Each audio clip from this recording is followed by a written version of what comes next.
Welcome to Enlightened Omnivore, the monthly podcast that serves up a delicious mix of food, sustainability, and travel. I'm your host, Steve Sabaker, here to explore the wonders of mindful eating. Join me each month as I dig into the stories behind our food system, discover new ways to live sustainably, and embark on culinary adventures around the globe or right in your very own kitchen. Get ready to expand your palate and your mind, one bite at a time. This is Enlightened Omnivore, everything in moderation. Today, we're diving into an extraordinary story of survival, resilience, and the profound wisdom that can be found in nature's pantry. Sounds pretty impressive, right? Well, a couple of weeks ago, I actually went foraging for the first time. Well, not the first time, but the first time in the Santa Monica Mountains, just north of Los Angeles. And I went with this fantastic guy. You got to check him out, Pascal Baudard.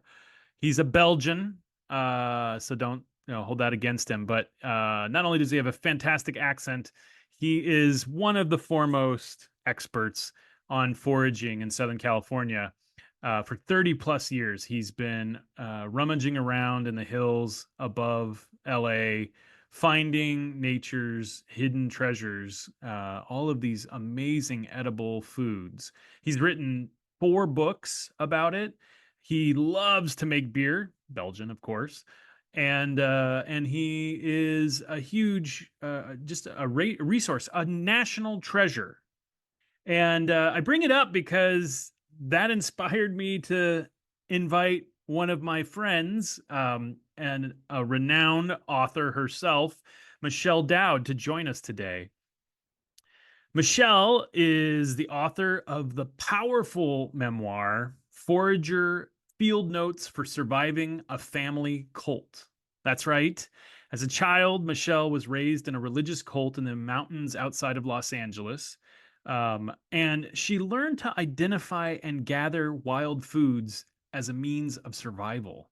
Today, she's transformed that hard-won knowledge into a deeper understanding of our relationship with food, nature, and ourselves. Michelle is not only an accomplished writer and educator, but she's also a yoga instructor whose practice brings a unique perspective to conversations about nourishment, mindfulness, and our connection to the natural world. Her work challenges us to reconsider our relationship with food sourcing and sustainability while offering practical insights for those interested in exploring the primal art of foraging. In today's episode, we'll discuss Michelle's remarkable journey, enjoy the intersection of foraging and mindfulness, and discover how her experiences might inform a more sustainable and connected food future. Whether you're a curious home cook, an aspiring forager yourself, or simply impressed with Michelle's will to survive, I think this conversation promises to nourish both our minds and our spirits. Please welcome Michelle Dowd to Enlightened Omnivore. Thank you. Nice to be here with all your listeners. Absolutely. I am so excited to have you today. Michelle and I have been in a month-long, every Saturday, writer's workshop, which has just been really inspiring for me. She is impressive. I can tell why, you have been such a successful educator for so long. But I thought, people who haven't read your book, and I think the book is as much about a young woman's self-discovery. It's not a survivalist book. It's really a book about a survivor. And so can you give my listeners a little teaser of what they might expect if they haven't read it? Well, I'm glad you pointed that out because I think that sometimes it gets classified as a survival text, and it is not intended to be. It's not an intention to teach people to survive. I think that it may inspire you to think about ways you could survive. I know that some people have said it really helps them see plants differently when they're wandering around Southern California in the high desert.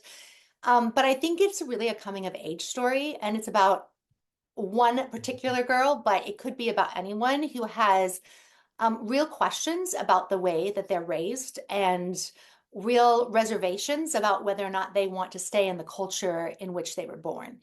And in Michelle's case, she specifically goes on an unintended journey that takes her away from where she was born. But I think that all of us have times in our life where we need to grow past where we come from. Absolutely. When did you realize that the training you honed as a child actually made you more perceptive as an adult? When did you see when this foraging crosses over from being like picking out the kinds of plants and, what's edible and what's not to now suddenly, being more perceptive as an adult and as a writer? Maybe 5 years ago. For real, not until probably not really until COVID hit. I think that I hid where I came from most of the people I met throughout my entire academic career. It foraging kind of has a little bit of a rebound right now, but I think even when I was living in Boulder and I was teaching at the university there, and I still didn't talk about any of this. It felt like not only esoteric knowledge, but also almost like I was a hick. Mm. I mean, I internalized that. There was shame for me around being raised in such an extreme religious high control group. But also, I think I had shame around the poverty that I think the foraging implied. Now, I would say you do not need to be poor to forage, but in my case, it felt like an effect of poverty. And I think I was trying to blend in. And so I was trying, for the most part, to put that kind of hands-on experiential learning behind me so I could move into my mind, which honestly makes me laugh almost right now. But at the time, which was decades of my life, I felt like I needed to get out of my body and into my mind so I could be practical. I could survive in the real world with air quotes, the real world where I felt like I needed to make a living and raise my kids. And the first time I went to a public high school ever was my kids, my older girls, I have twins, they had one of those orientations at Claremont High, and they were at El Robley prior to that. And we went to the orientation at Claremont High, and it was like a spoof to me of, I mean, I'd seen some movies as an adult, but I'm like, what is this? There's a man talking on a microphone. Like it was absurd to me. I was like, what? Why do we put kids in this environment? And I had never been to a public high school. I'd never even I think that I always probably felt like an outsider as an adult, and therefore I tried really hard to fit in and didn't talk about anything that I think made me weird. Forage as an adult, or have you kind of given up on Yes, but it was like a closet, about a guilty pleasure. It's like something I would do. Like occasionally I'd be hiking with someone and I would start eating something or doing something. And this, whoever would say to me, "What are you doing? Are you sure that's safe?" And I'm like, yeah, don't worry about it. I got this. And I never pushed it on anyone, but sometimes they'd be like, "Can I try it?" And if I knew certainly what I was eating, which I think all the time that I did, I mean, I wasn't trying new things. I would say, sure, if you want, and this is what you could do if you want to take it home. And sometimes they'd put things in their pocket or their backpack, and then they'd try it and they'd be like, wow, that was so interesting. But I never said like where I got this knowledge. I just think that it seemed a little like a party trick. Yeah, yeah. Well, I'm infatuated with foraging. I actually tried to live for 2 days in the Mojave Desert on just the food I found. And unfortunately, I did it in November, which was a cooler month. So I was thinking ahead, but it's also, you probably would have counseled me on this. It's also after all the animals have picked through everything that's delicious from the summer and autumn. Uh-huh. So I was like eating half gnarled, prickly pears and one or two pinyon pines out of a cone that a squirrel had cleaned out. So it was a long, hungry couple of days. What is one of your favorite foraging memories? The actual foraging I did when I was young, I have zero fond memories of because, like your experience in the Mojave Desert, I mean, there was often I was in the desert and inopportune times. So, yes, I could have counseled you had I known you. So, but the thing is, there was just so much getting sunburned because we weren't allowed to use sunscreen. I don't even know, we didn't have sunscreen. So, I guess allowed is probably not the right word. But you get burnt during the day and you're freezing at night and you can't find food and the water is such a challenge. And we were definitely not allowed to bring water. And so I think that most of my foraging expeditions felt like trial through fire, but I never got to the other side. Like it was always one fire after another, like learning to make a fire, learning to prioritize, and then you're always in a different place because we didn't I wasn't raised to get good at things. I was raised to be constantly challenged, which, granted, now at this point in life, I can see that there's some advantages to just thinking like that all the time. Like I literally always think, oh, I can figure that out. Like I like that's fine. Like, and if I once I've learned to do something well, then I'm onto something else. So that is an interesting lifestyle. I don't want to say it's a lifestyle choice. I want to say like it's a compulsion. So all the foraging I've enjoyed has been in situations where I didn't need it. And if what you're asking is enjoyment, during my childhood, literally there was never a time I thought this is so cool. Like, or, it just wasn't, it was of necessity and there was hunger involved. Yeah. Did you think that you were different from other kids? I mean, did you have that understanding that like, wow, I'm foraging and these other kids aren't? They can go to the supermarket. I had visited a supermarket in a couple of instances, but it wasn't something I ever did with my family. There were a couple trips where I went in one. What was that like? What was that like going into a supermarket? Oh my goodness. I was gonna say, if you want to know what's cool, is walk into a supermarket when you've been a forager and you're just like, whoa, it's got everything. The fruits and vegetables are just like, they are so abundant, just like there's so much of everything. You're like, what, how? Did you just start opening packages and eating out of them right away? Well, I had a little bit more manners than that. I felt like an outsider, but it did feel, I would have thought I would get arrested or something, but I was just amazed at the opulence. Like the first time, which was many, many, many years after that, when Oh I my went to gosh. Costco for the first time, which I think maybe everyone has that, but you're just like looking up at these, like you're just thinking how I was thinking to myself, I could feed literally an army for a whole year. Just close those doors. We could stay in here. I mean, it just seems like beyond opulent. But I think the thing about foraging is it is a skill set and there is like so much you can glean emotionally from your relationship to nature. But it is still a very difficult way to live if you're relying on it 100%. And there are places that would be easier than others. And the indigenous populations certainly also suffered from hunger and famine during plenty of times, but it was a culture that supported that. And I think we live in a culture that has taken away much of the wildlife that Yeah. was there even 50 years ago. Even in spaces we can like pretend are wild now, or like they aren't paved over, still the spaces around are paved over. So there is not the wildlife that there used to be.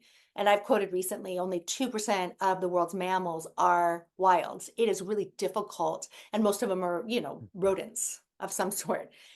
But it's just really difficult to really live wild now. And I'm not trying to be depressing about that. I'm saying that it's a different kind of challenge than throughout all of human history. So you mentioned you go foraging on occasion for fun now. What do you get out of that experience and why? Well, first of all, I would encourage anyone to do one of my practices, like anyone, is every day to eat something off the earth that you didn't plant.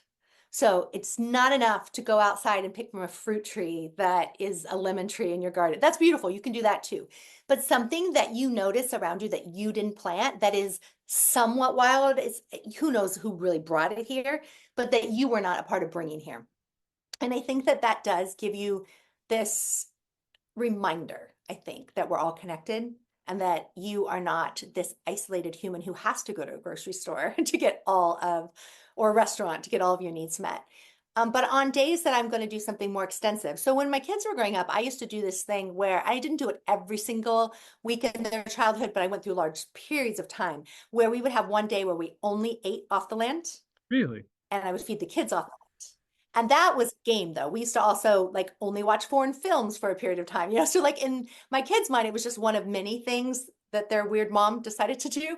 But I think now when I go out and I have a cabin up in the San Bernardino Mountains above Crestline, I can go for a day or 5 days or whatever and mull around in that area because I'm familiar enough with it and I can harvest quite a bit. And there are like huge elderberry harvests, for example, tons of nettles. There are things that are abundant in that region because there is water. So what would a meal with your kids look like when you decided to make a foraged meal? Well, to be fair, I did allow them to forage in the yard that we had planted. So we do have fruit trees. We have a lot of fruit trees. We live on a 100-year-old house on an acre that's in the middle of the suburbs. But in and of itself, it used to be here 100 years ago when things were different.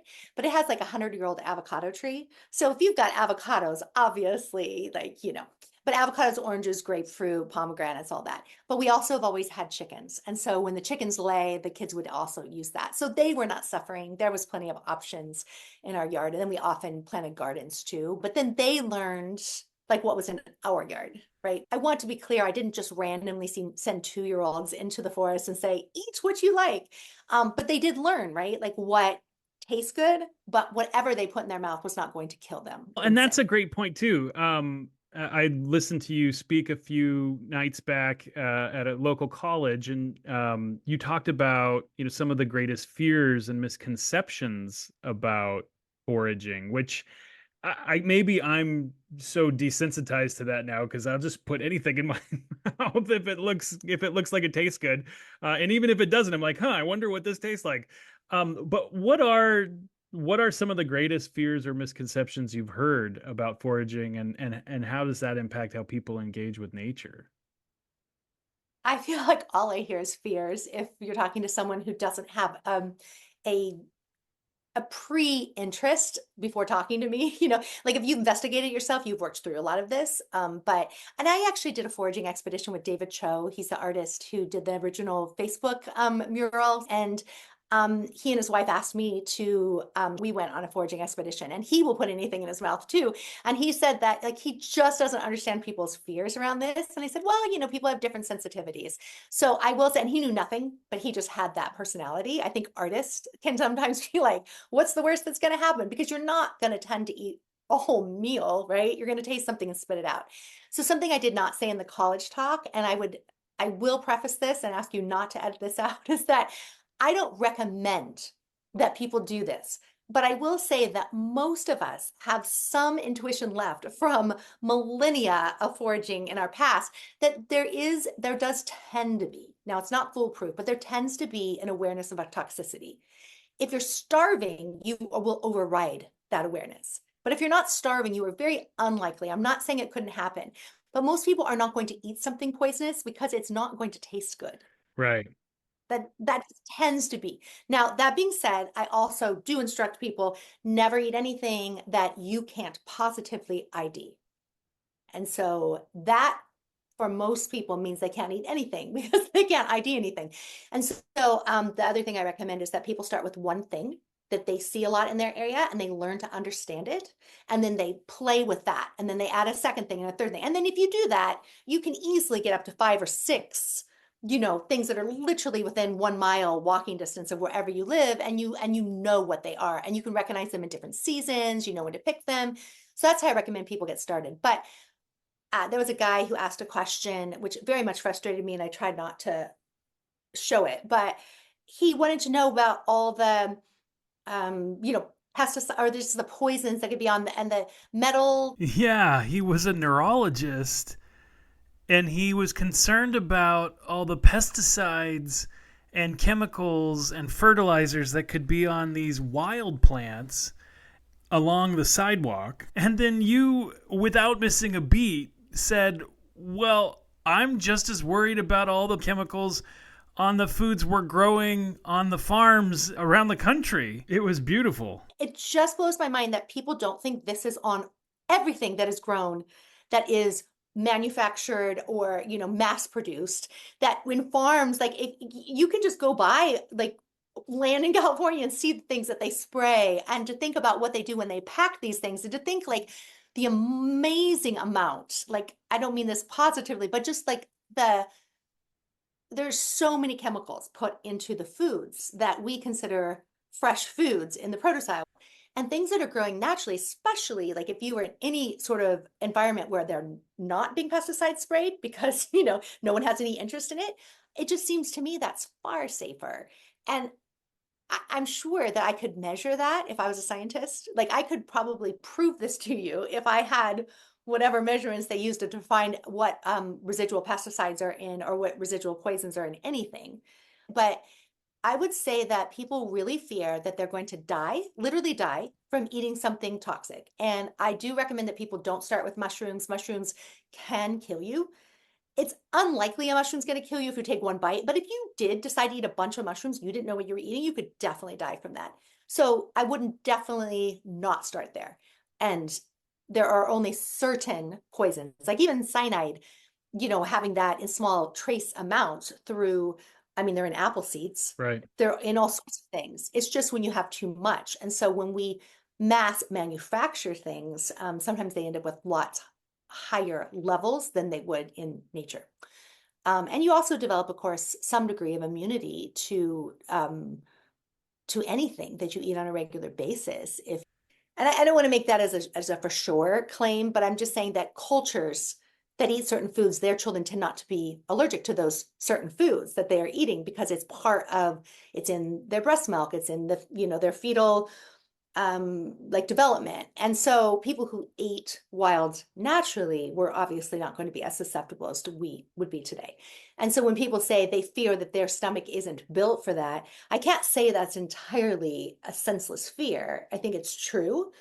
And I think that if you start slow, there's very little chance. If, like I said, if you know what you're eating, if you start slow, you are most likely going to get more nutrients. You're going to enjoy your food more. You are going to have more nuanced taste for wild foods in the future. Like you're going to understand them. And the truth is, many of them taste absolutely fabulous. And I don't think, I know I'm saying so much on this, but a lot of people also think they don't taste good. And if they did taste good and they were nutritious, that they would be being mass produced. And to that, I would say, well, there's miner's lettuce in the forest. Lettuce is mass produced all the time, but they take out all the rich nutrients in order to make it, I mean, out of the soil and everything. So it looks different once it gets to the grocery store, but it might have been based on something that grew naturally. And then we cultivate it into something that is a lot more anemic. Things like white eggs, for example, that get bleached because people think that they're more clean. I mean, there's just a lot of stuff that goes on in the food industry, and you're in the food industry, I am not.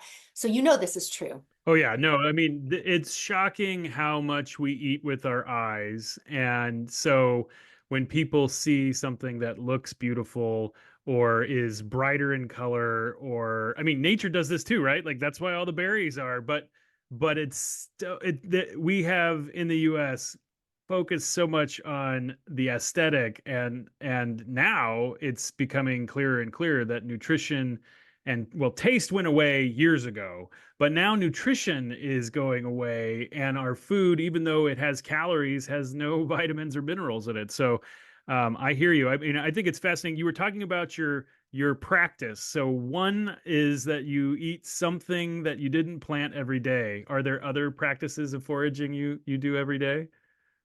Yes, I have had for a long time a practice of once a month going and spending a day eating only off the land. Really?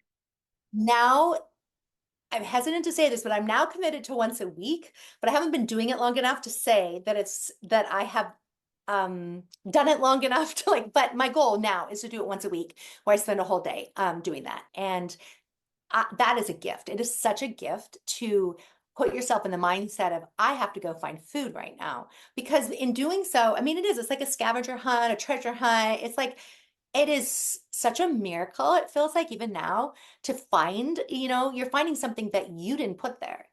I mean, and you can consume it. And I think it's just a wonderful gift to be able to create the time in your life to do this. People who forage for a hobby versus people who forage professionally. I mean, if you're doing it professionally, like for a restaurant, then there's a lot of pressure around it. Yeah. But if you are doing it as a way to bring more joy and knowledge into your life and to really instill a connection with nature, then no matter what you find, it's a win. When I have gone out to forage, it makes me more perceptive of things that were there all along that I never saw in nature, and the relationship between plants and the relationship between plants and animals. I have a little cabin that I up in the Mojave, and every time I go and walk around the land, it's like I've never been there before. I'm like, how did I miss this? This was here the whole time.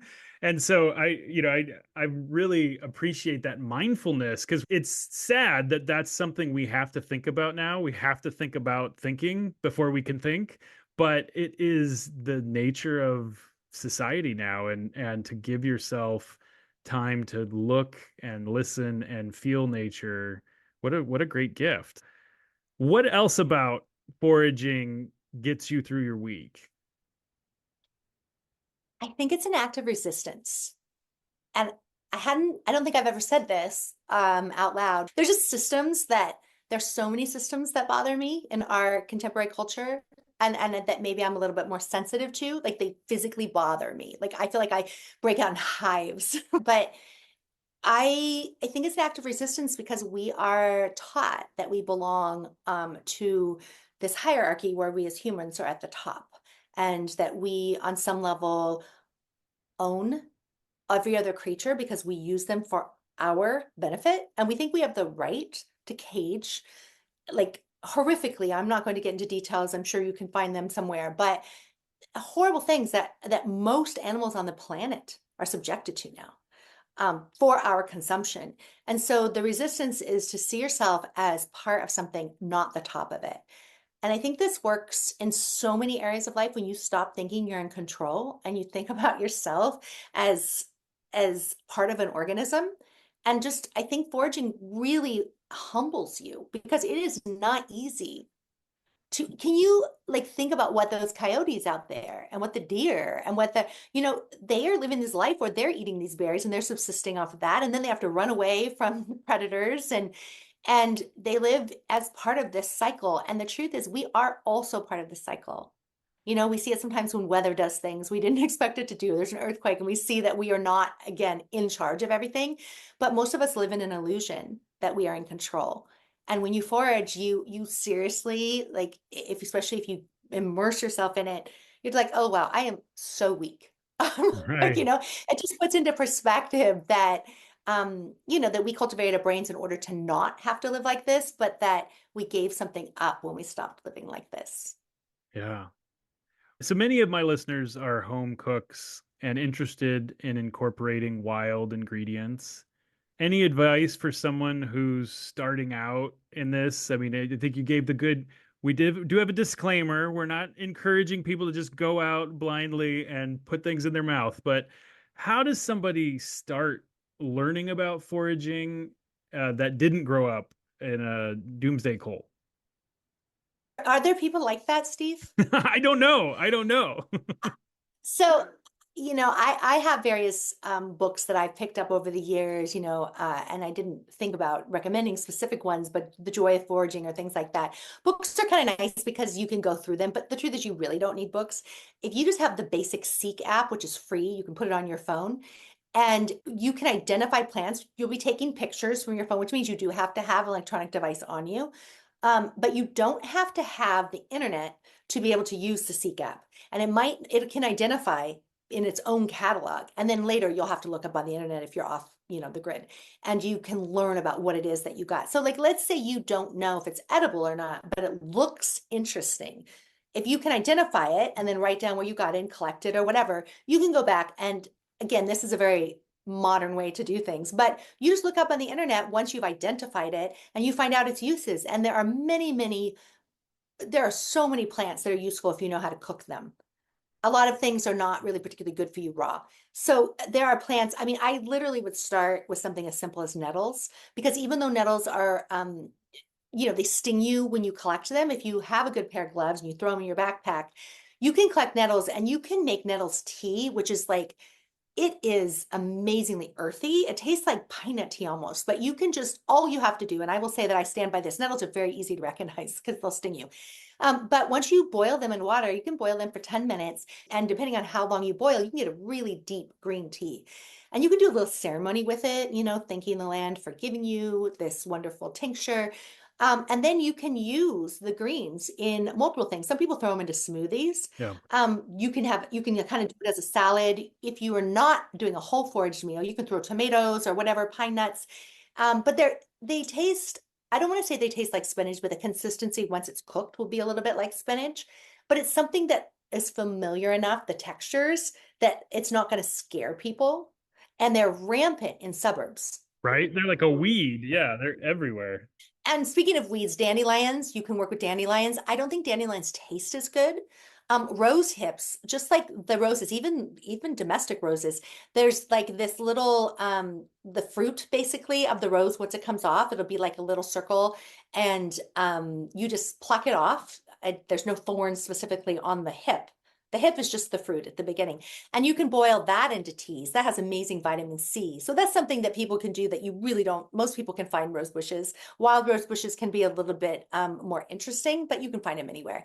But the other thing is elderberries or whatever types of berries are in your particular communities. I found the strawberry tree that was literally right outside the door of the building where I was speaking at the college, and you can eat those raw. And so any berry that grows in your region, biosphere, I think that if you start to recognize those, you can get some pleasure. I mentioned this earlier just before I introduced you, but I went out with Pascal Baudard in Silmar, not too far from here. But he's an incredible resource, and there are many more like him on the internet. But folks who've spent, a lot of time not only learning the knowledge like what you have, and then also applying it to these culinary arts of fermentation and, whole fire cooking. I mean, it's fascinating. He's got a whole thing on how to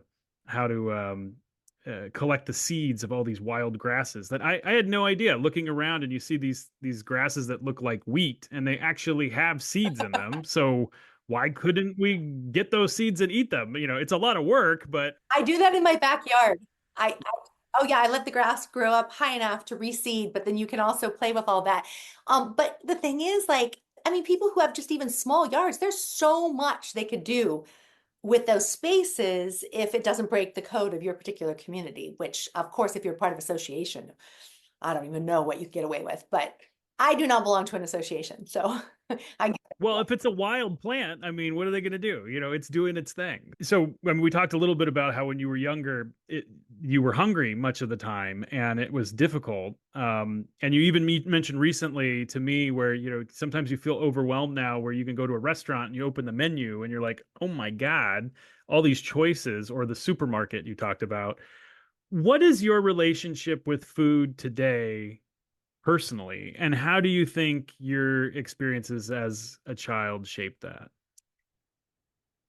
So I'll first of all say that I find among women, and I think this is different for men, although plenty of men have experienced this. I think that almost all women have struggled with diet culture in some way. Mhm. And I usually find myself in a separate category where women say to me very frequently, how do you not, whatever, I have not dieted since, like, not even one single time since I left the cult. Like, I have never participated in diet culture.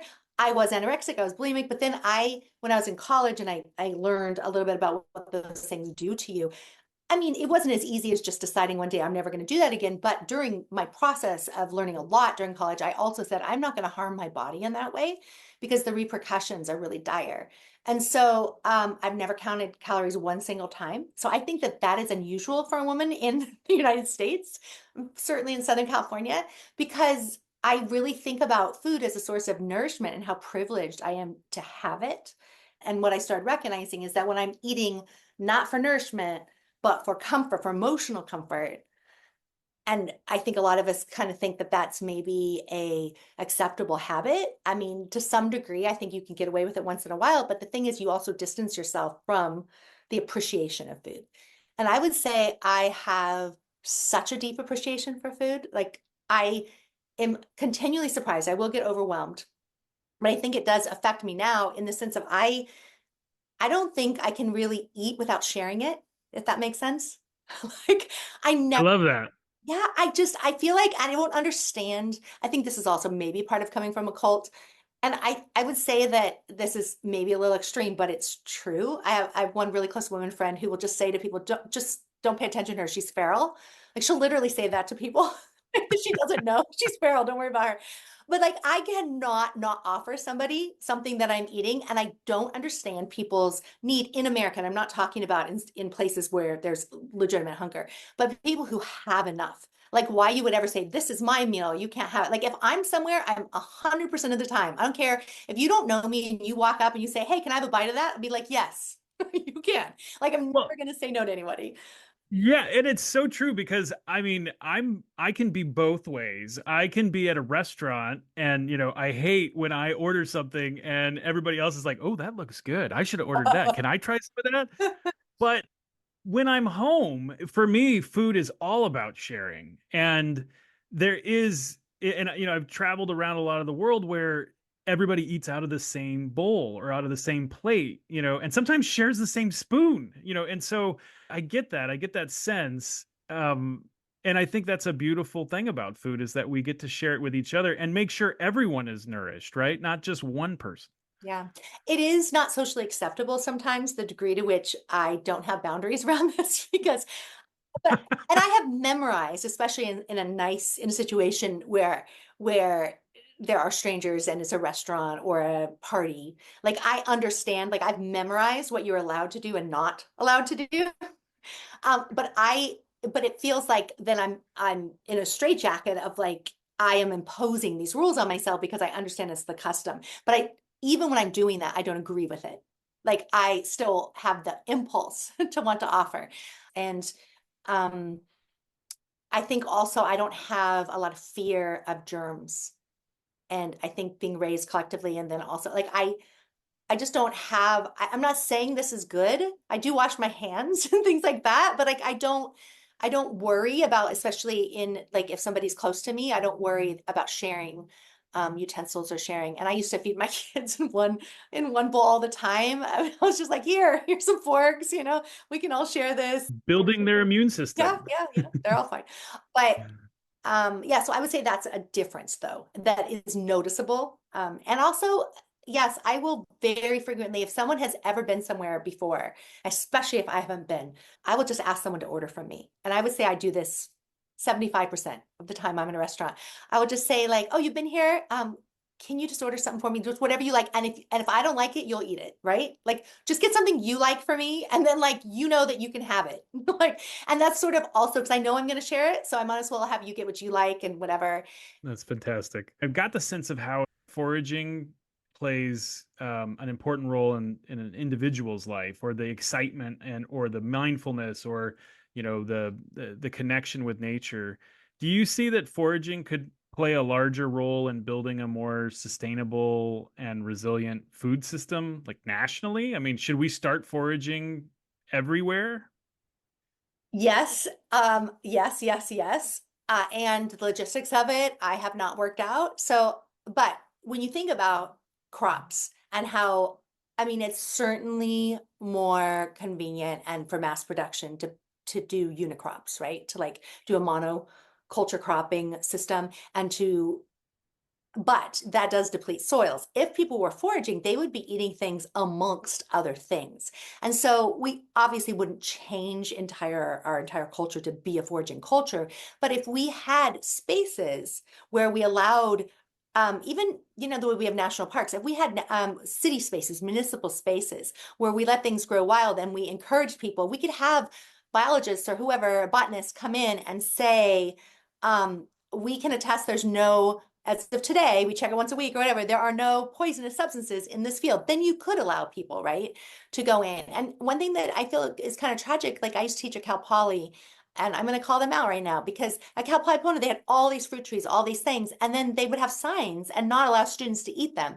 And they're falling on the ground, and I think there's a lot of restrictions in cultures around food. And I think that if we had a more foraging culture, then they would never occur to people to tell somebody they could not, on the school where they go and they pay tuition, that they could not eat a piece of fruit grown by the school, right? So I think that we prohibit people from doing things and then people feel that they're off limits. I mean, trees grow over into streets. I will. I mean, I've done this before, and people have asked me on my stuff. I'll just say, "Hi, do you mind if we pick the stuff that's growing over your fence?" Because I do want to be polite about it, and I like to, have good friends and with neighbors. But anything that grows over any fence of mine, of course, you don't even need to ask me. Anyone right now, if you if you see fruit growing over my yard, just pick it, take it home. Yeah, I get to talk to people who love food, and everybody has their own relationship with it.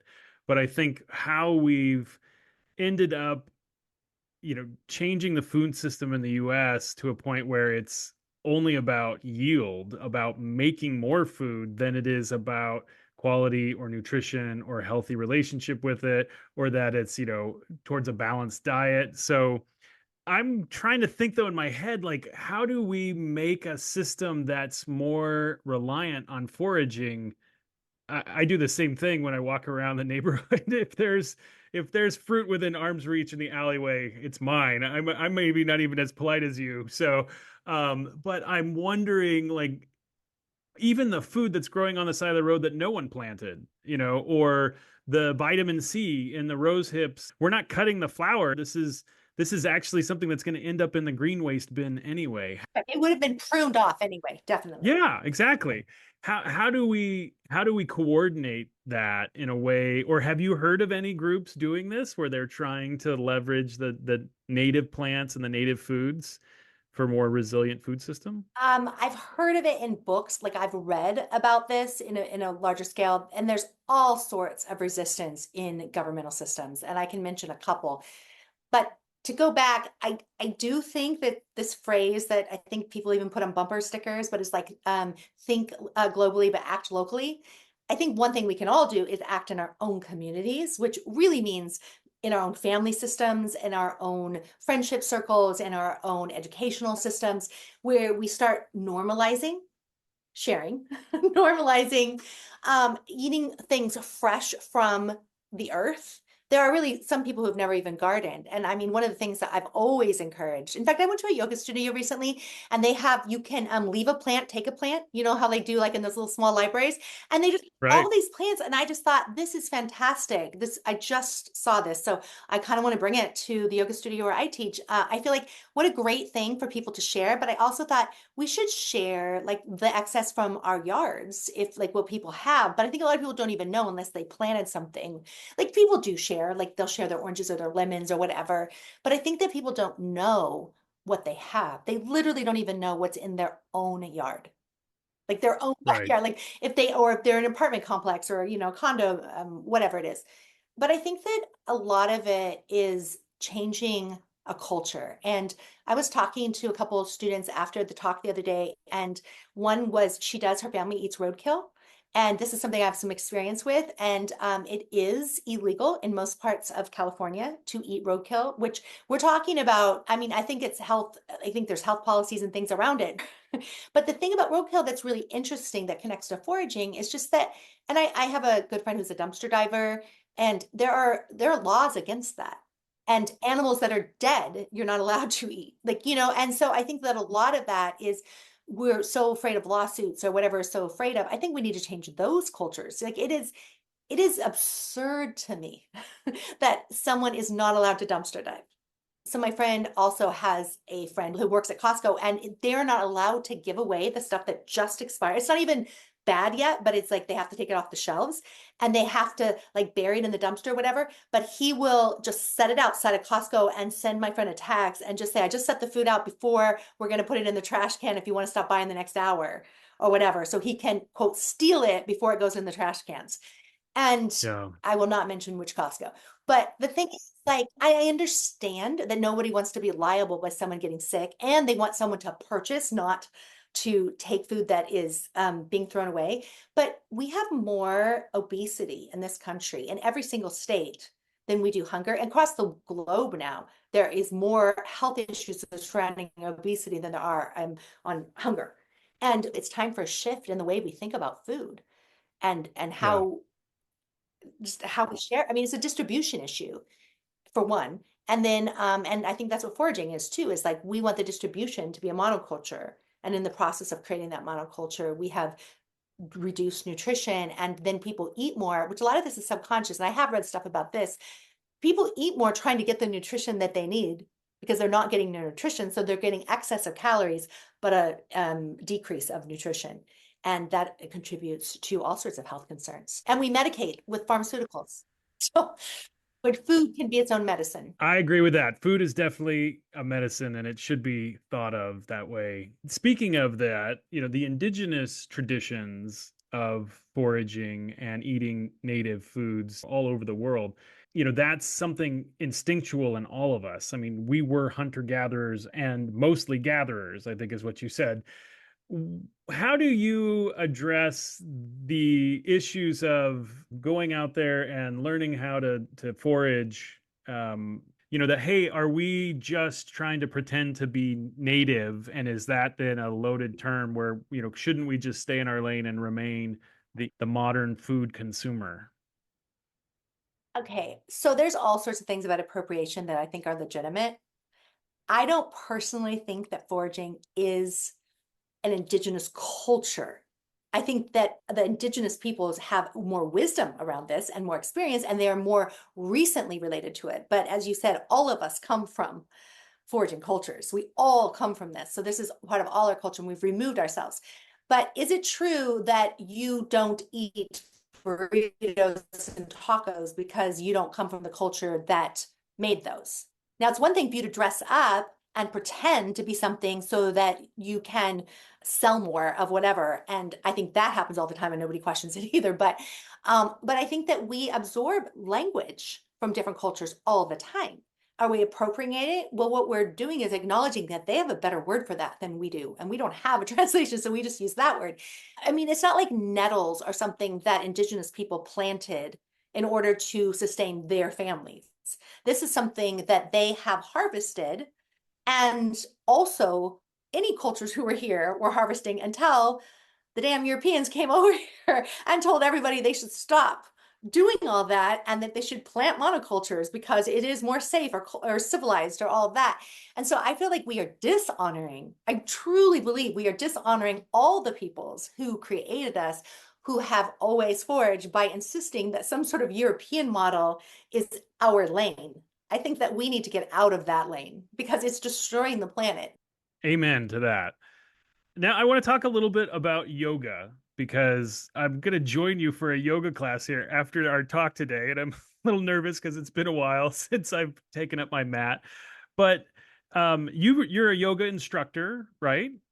Yes. How long have you been practicing yoga, and how does that practice inform you in your writing career? So I certainly did not do it to inform my writing career, although it has. Um, so I started practicing maybe 12 years ago in a very disciplined way.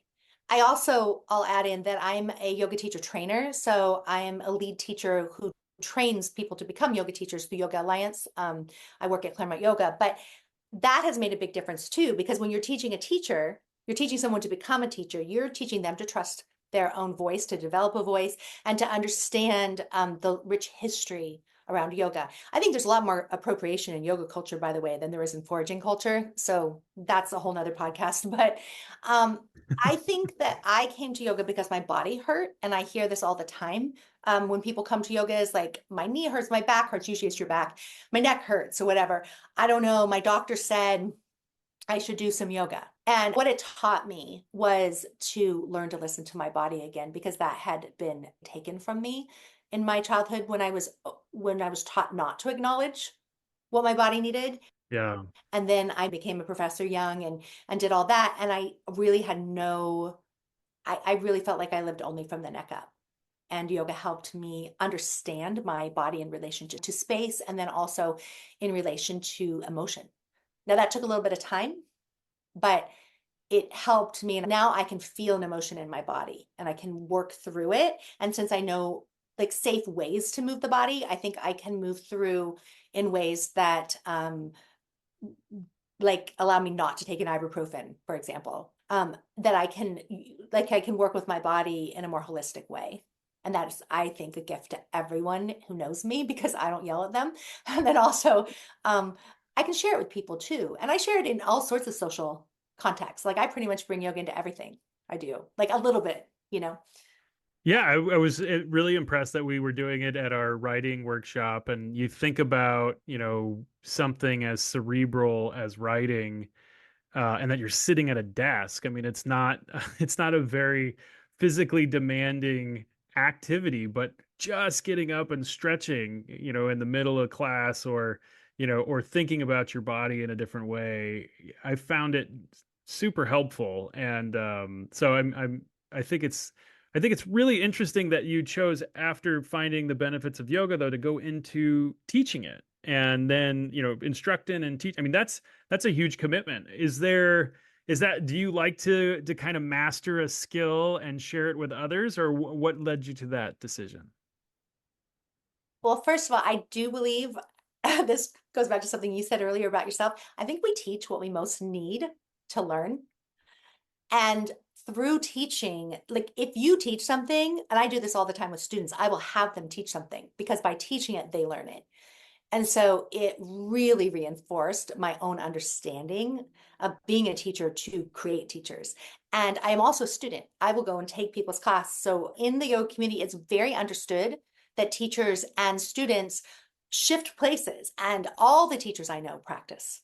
And we like to not only practice, and people say to me, but you know how to just practice by yourself. Why do you make the extra effort to go to, a class where you may or may not get what you need? And I think a lot of reasons, but one is because I can let go of my thinking brain. I don't have to decide what my arm's going to do next. I just listen to someone else tell me. And I go to teachers I trust and they tell me what to do. And I also, of course, I can't help it. I'm listening for what I think is an interesting cue. Oh, that's really an interesting like language choice. I know teachers come to my class for that reason. They're like, oh, I love that verb. Where did you find that? And I'm like, I don't know. But we do share the language and then what some people call choreography, but the flow practices, like what you teach in conjunction to other poses, is a really essential part of the practice. But I think that when I love something, I want to go deeper. And I did not, as most things in my life, I did not set out to do that. The owner at the time, he said, and he had a PhD in linguistics, and he said, I love your language. I just like listening to you. Can you please teach a class on Monday? And I said, oh, I haven't finished the program yet. And he said, oh, I know that. This is my program, but like, I need you to start teaching. And I really resisted. I said, I'm not ready. He said, absolutely, you are.